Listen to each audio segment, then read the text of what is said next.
Welcome to Herbally Yours, an adventure into the world of natural medicine. Here is your host, Dr. Ellen Kamai, the natural nurse who will help you take the leap to ultimate wellness. Greetings, and thank you so much for joining me once again, Ellen Kamai, the natural nurse, for another edition of Herbally Yours, right here on the voice of Nassau Community College, 90.3 WHPC. You can listen live on air because we're real radio, or online at iHeart, Odyssey, TuneIn app, smart speakers, nccradio.org, also at Apple Podcasts, and many other places wherever you get your podcasts, as well as downloading our own award-winning WHPC app so you can listen to all the broadcasts here. So we look forward to bringing you the latest information about the many facets in the world of natural living. And we've been doing that every week since 1990. So we're so happy to bring on board our guest today, Jenny, and she's from Sipping Streams Tea Company. And Jenny T of Sipping Streams Tea Company was born in Hong Kong and raised in Fairbanks, Alaska. Jenny is the founder and owner of Sipping Streams Tea Company and also is the author of the best-selling book, The Essence of Tea. She also hosts the Essence of Tea podcast. Sipping Streams Tea Company started an experimental tea farm in Alaska using geothermal heat and won several North American tea championships and global tea championships. They have also been featured in Fresh Cup magazine, Edible Alaska, and NPR. Thank you so much for joining us today, Jenny. Thank you so much for having me. Now, Jenny, your last name is spelled T-S-E, so can you help me with the right pronunciation?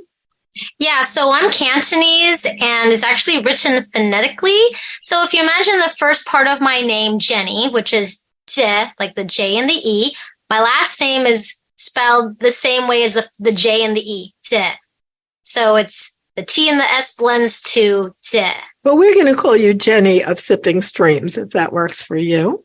Yep, no problem. And let's go back in time, because what made you start a tea company? Oh, so my background is actually in sports medicine and physical education. My first career was I worked as an athletic trainer for a physical therapy clinic and was contracted out to take care of athletes at a local high school. So I was their head athletic trainer, and I dealt with post-op patients with one of the leading orthopedic sports medicine surgeons in the state on the weekends. And actually, that's like my love and passion is, medical health, wellness, rehab, things like that. And I grew up as a coffee drinker, actually, since I was 4. In Alaska, we drink a lot of coffee. And so as I was about to graduate college, I started picking the cheapest thing on the coffee shop menu, which was tea, because I had to pay my student loans back. And my normal beverage costs $5.26 a day. And I thought, wow, wait a minute. Was it only Starbucks up there? I mean, we go to places a lot. I went to school at Boise State University. So there was no Starbucks actually here then. So, yeah, and it was a Starbucks, but it was in Idaho because we don't have Starbucks in Alaska. We have only like local coffee stands. Now we have Starbucks, but yeah. Anyway, so as I was studying, like for my classes, it's the best to be supporting the place you're taking up space in, right? So I was like, oh, tea is really cheap on the menu. I'll just start ordering tea. And a lot of people started asking me a lot of questions about tea that I could not answer because I knew nothing about tea other than something you put in hot water, you can drink it, and that's about it. I didn't know if it was healthy or not. I just drank it because it was something to be able to buy that was inexpensive. And I'm sure many people, might have asked you because of your heritage. And China is really where tea drinking was very, very big when we look at the Yellow Emperor and the whole history of drinking tea. Yes, for sure. And so a lot of people were thinking, oh, well, maybe you're drinking tea because it's like cultural. I'm like, no, I'm not drinking tea. That's what it is. I'm like, is it cultural? Like, what does like I said, I knew nothing about tea. I wasn't a tea drinker. I wasn't interested in being a tea drinker of whatever that meant because that was not who I was. I was a coffee drinker. So it was very enlightening starting this journey of understanding what tea was because of the educational side of myself, going to become a teacher. When people ask you questions, well, as a good teacher, you go and research and find the answers, right? Because your students are going to be asking you a lot of questions that you don't know. So I started doing research on tea that happened to be in different medical publications. When I was doing research on different rehab or taping techniques or whatever in the Journal of Sports Medicine or something like that, I would actually find case studies on tea in some of these same medical journals. So then I thought, oh, well, I'll just tell my friends what I learned, a short abstract, right? Not the whole research about it. And then people would ask more questions after I told them what I learned, which made me have to go, oh, maybe I should find out more. So you really got led on this journey. I mean, Your book, by the way, is just beautiful. You have pictures in there of you, which you didn't share with us yet, about venturing to China to learn about tea. Yeah. So I worked in a physical therapy clinic, and then I was a high school teacher. And then at the high school... What subject did you teach in high school? I taught all the math, science, PE, and they asked me, it was a private co-op school. And so the parents asked me to teach a tea elective class because they thought I was so knowledgeable in tea, which I wasn't. I was just very good at telling people what I learned, like what I had learned. And so I had to design a whole semester-long curriculum on tea. And the private school owned their own business to help support the school being run. And so in my tea semester-long class, we actually did a fundraiser where we bought and sold tea so that we could fundraise it and fly down outside of Alaska to visit little tea houses, tea rooms, different styles of tea businesses, because there wasn't any here. So that's how we got exposed more into tea culture. Well, that's a great story. And then I know that, your book is just beautiful. I love the pictures in it. Thank you. You're making these great points, and then you illustrate it with beautiful colored pictures that are right inside the text. That's really an interesting way to do it. Yeah, well, I feel like tea is very visual. And when you just drink it, especially if it's in a tea bag, you can't really see the leaves and you don't really understand there's a difference because it's just kind of masked. So, yeah, when I was the high school teacher, I would, demonstrate the tea, open up the tea leaves, so people could tell the different grades, the quality of tea, understand the history of tea. And again, this is just me learning as I was teaching. But there are very common questions like, where's tea from? What is tea? What are some of the health benefits? And yeah, so when I finally did go to China and visit tea farms, it was because I was kind of curious and had the opportunity to meet someone who was a business consultant in China. He did not specialize in tea. He specialized in cultural, like businesses that emphasize the indigenous cultures of different regions of China. And he said, well, there's lots of tea farms there. I don't know a lot about tea, but I'll find you people who do. And so during my summer vacation from the school, I flew over to China, and I thought that's what every tea business owner was supposed to do. Like I said, there's no other tea business around here, and I don't know much about business. I do know about being an educator is you want to know as much as possible to do a good job. And yeah, years later, I I started to realize that not everyone has an opportunity to fly over and find somebody to help them get connected and to learn firsthand what the tea farms are like, what the tea industry is like, what the workers are like, working conditions. So it was really great to have that immersive experience because I could answer a lot of people's questions because I was there for a while. That's a wonderful story.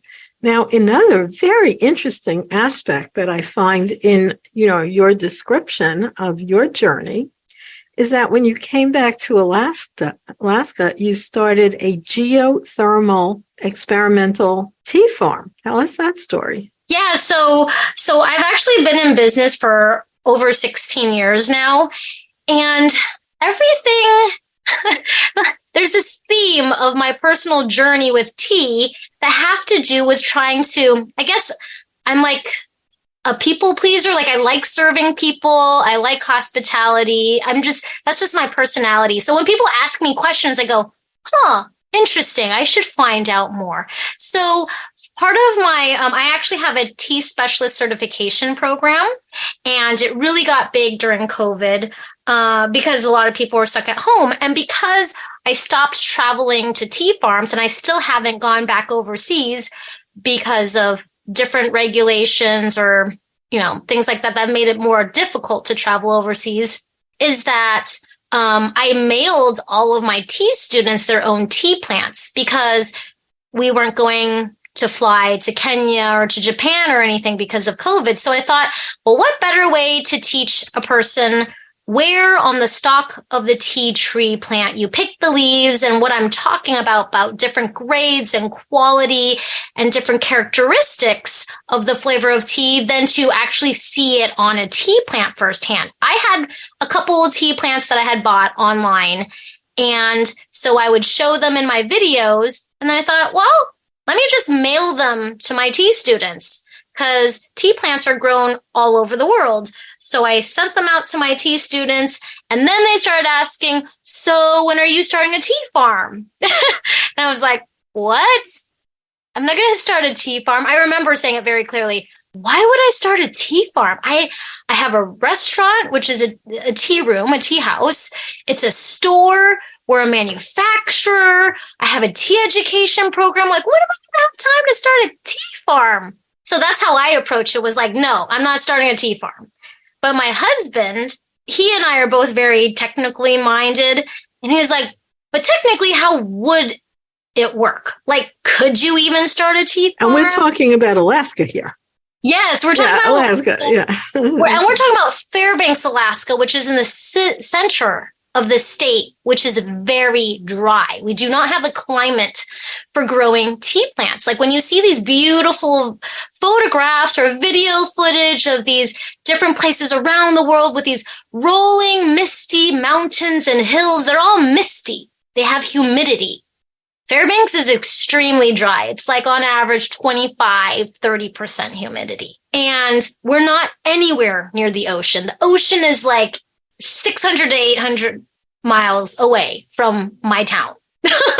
So you're not going to have that rolling humidity in here. And it's extremely cold. Like when I was a child, on average, you'd have a week where it'd be 60 below Fahrenheit. So tea plants can withstand snow and can withstand some cold, but not sub-zero temperatures. It would just frost them so hard that they would die. So I told my husband the only place I can think of that we could actually do it here locally is at Chena Hot Springs Resort, which is completely sustainable off of the hot springs water, the heat that goes underneath the ground and the buildings, and they have their own geothermal power plant, which is run by the turbines from the geothermal heat. Like all their electricity, their high tunnels, they have high tunnels that produce all the produce that they serve to their guests at their restaurants, to their employee housing. It's a year-round greenhouse that I actually got to volunteer at for a week when I was a high school teacher. We would go there during spring break and volunteer and work at this geothermal greenhouse. So I actually knew how the place was laid out and how it was run. And tea plants actually need to be grown in the ground, in the soil. And one of the very first greenhouses that they had built was in the ground and in the soil. And there's pipes that run under this greenhouse to keep the soil warm also. And so, anyways, I told my husband, this is the only place that I can think of that could happen like right now. And we know the owner of the resort. He had married my husband and my husband's part of a nonprofit. And so him and the owner have been volunteering for decades with this nonprofit, which puts on the World Ice Art Championships. And so my husband said, just ask him, just call him, just text him. What's he going to say? No. And so I said, as bad as it can yeah, get. that's right. He could say no. Let's just hope he says no. And then he said yes. So I had to hurry up and figure out how this was going to happen. So yeah, now we've had the tea farm for about 2 years. We just did a tea wellness retreat. We had people fly in from all over, hand harvesting the first flush, the very first picking of the tea leaves, hand rolling it into green tea, drying it, tasting it, literally from farm to cup. So I know you have a beautiful picture. So I just want to reintroduce our topic here to our listeners. So listeners, you are listening to Herbally Yours on the voice of Nassau Community College, 90.3 WHPC. I'm Ellen Kamai, the natural nurse, and we're having a wonderful conversation with Jenny Chi, and she is from Sipping Streams Tea Company, and it's a beautiful website as well called sippingstreams.com. And I think if you've been listening to her, you'll see there's a fascinating story here with her becoming familiar with tea. And even though she's Chinese, it was not part of her upbringing, but how that slid into her consciousness, but led her on a phenomenal journey.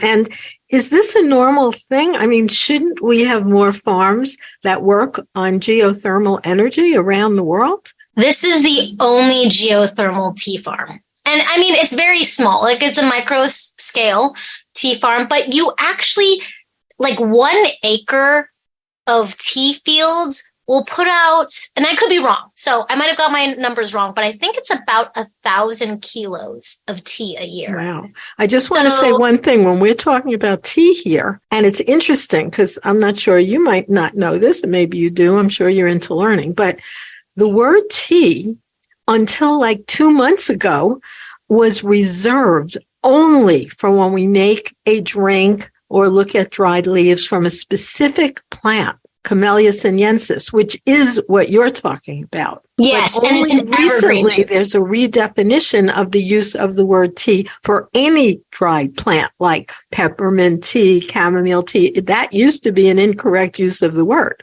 So you're really going with the original plant. Correct. Yes. So with the Camellia sinensis plant, it's grown all over the world. There's tea farms in Hawaii, North Carolina, Mississippi. There might be one in Michigan. There's little small micro tea farms all over, but they're either growing them outside, like a regular farm, or they're growing them in a greenhouse, but none of them are heated by geothermal heat. No, that's a fantastic story. When I saw that on, part of your story, it wasn't even on the top part. I said, that is really phenomenal because of all the emphasis and focus on various forms of energy, and that you actually were able to do this. It doesn't matter if it's small scale, you're still getting actual tea. How is the quality, since you're very involved with quality of tea? I have been shocked and surprised because tea plants take about 3 to 5 years to acclimate to their growing parameters.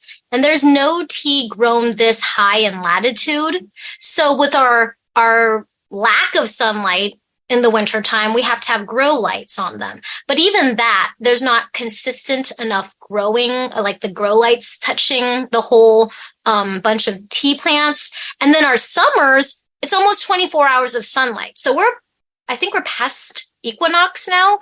So we're having more than 12 hours of daylight here. Where are you talking to us from? Look at the magic of Zoom. Where are you actually located right now while you're speaking to us? Oh, yeah. I'm located in Fairbanks, Alaska. Right. So even now you're up there and you're talking to us. And, that's where this farm is. But in terms of your company, which is bigger than your farm, like your whole company, sippingstreams.com. So do you source tea from other places besides your farm? Yes. So we source teas literally from all over the world. And it all started with that first time going, overseas to China and being able to see the teas harvested. But from there, building relationships as I traveled, as I met other people who were tea growers or new tea growers. And I've just built those relationships over the years. I don't carry over 100 different types of tea. I only carry about 50 teas or herbal ingredients. And it's important for me to have good quality that isn't, the quality is consistent. So even though tea, when we're talking about artisanal teas, these teas that change from year to year based on the climate, right? Or climate change that's greatly affecting it, but that they taste good, that we're not going with necessarily a standard, Bigelow, Lipton, Stash. They're changing and reformulating their tea bags every year because these plants will change because of the terroir, just like wine. So we're talking about small batch teas. They won't taste the same even year to year because of climate change, but they are of really good quality. You can re-steep them up to 4 times. We steeped that green tea that we hand rolled at least 4 times, and it got stronger. Like even the 3rd time, people were shocked that this tea that they hand rolled was stronger in flavor the 3rd time. So that's true. Yeah. And in my book, The Natural Medicine Chest, we have an entire chapter on tea where we take people to Chinatown and go to a Chinatown tea party, kind of. And they explain a lot of that as well from a traditional viewpoint, where they'll use the tea several times and the difference in the flavor. And then they'll usually use a larger pot to pour it all in so that it equalizes. Yep. Yeah. It's such an ancient art, but you came to it more like a modern scientist, and then looking at the fact that the cost effectiveness of tea was sort of your first entry to it. What an interesting story. And you created a very big business from it. Yeah. And so from our business, we do import teas and spices and herbs from all over. And then we create our own blends also. And it's great being able to create these relationships with our producers, because then I can say, hey, let's have a tea tour and fly to India, and you can meet the people I literally work with. Like for this recent tea retreat that we had our Japanese matcha producers fly up to Alaska. And what? You brought up that word. Now let our listeners know. I know what matcha is. Please tell us. So matcha is a Japanese green tea that is made from the highest grade of Japanese tea, usually of giroko. It's a shaded type of tea leaf, but it is not rolled. So usually, if you look at the pictures in the book, there's different types of hand rolling to keep it so you extract the flavor over time. Well, tencha tea leaves are not sold in the market. Nobody buys tencha because tencha is just the rough leaf of the highest grade tea, dried, like as in a whole leaf, chopped up, and then the kind of like the chaff of wheat, the stems and the veins are removed from it. So it's the pure meat of the leaf ground into half a micron fine of a powder, smaller than a smoke particle. So it's not the same as instant tea. It's a very specific shade picked tea. So it can be hand picked, it can be machine harvested. Then that's how you get the different qualities. But then it's steam dried, chopped up, and then ground with granite wheels at a certain kind of slow speed to not increase the heat to zap the nutrients out of it. And it's really important to know that you're consuming the whole pure meats of the leaf. And that's why it's so potent and so beneficial, even though they've used it for hundreds of years for the Japanese tea ceremony.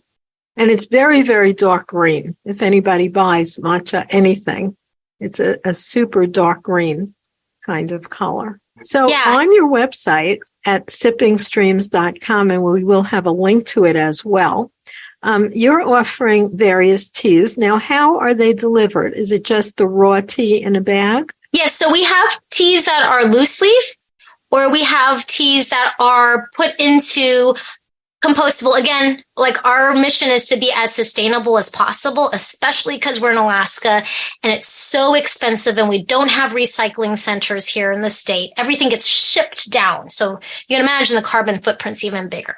So, or they're manufactured into pyramid tea sachets, which we have our own machine, and the material is all compostable. So it's not nylon like most pyramid silken type of tea bags are. They're a non-GMO compostable material that we put the teas into tea bags if you want them in tea bags, but only 9 of the flavors come like that. Everything else comes loose leaf, whether in a canister or a pouch, and we ship all over the world. Right. And also, you're not making any claims, even though I know you know a lot about the medicinal properties. You're not actually making claims about that, which is a good idea. Yeah, it's very important, especially, like for us who have worked, me, that I had worked in the medical field, you who, have a lot of experience in the medical field, is that when you have patients or customers who come to you, we know as medical professionals, nothing is ever guaranteed. It may help, it may aid, but every single person's body is different. Their environment is different. Their mental health is different. There's so many contributing factors. And when I see people who have been sold something with a huge health claim, and they're literally maybe have 2 weeks to live, like my father-in-law who had passed from leukemia, and someone sold him something, and I was like, it's kind of a bill of goods. But also, you are right.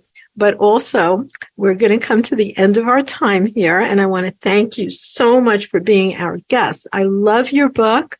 We'll tell people, again, a shout out. I guess they can find it anywhere. And of course, also, you have beautiful products and a wonderful story. So thank you so much for being our guest today.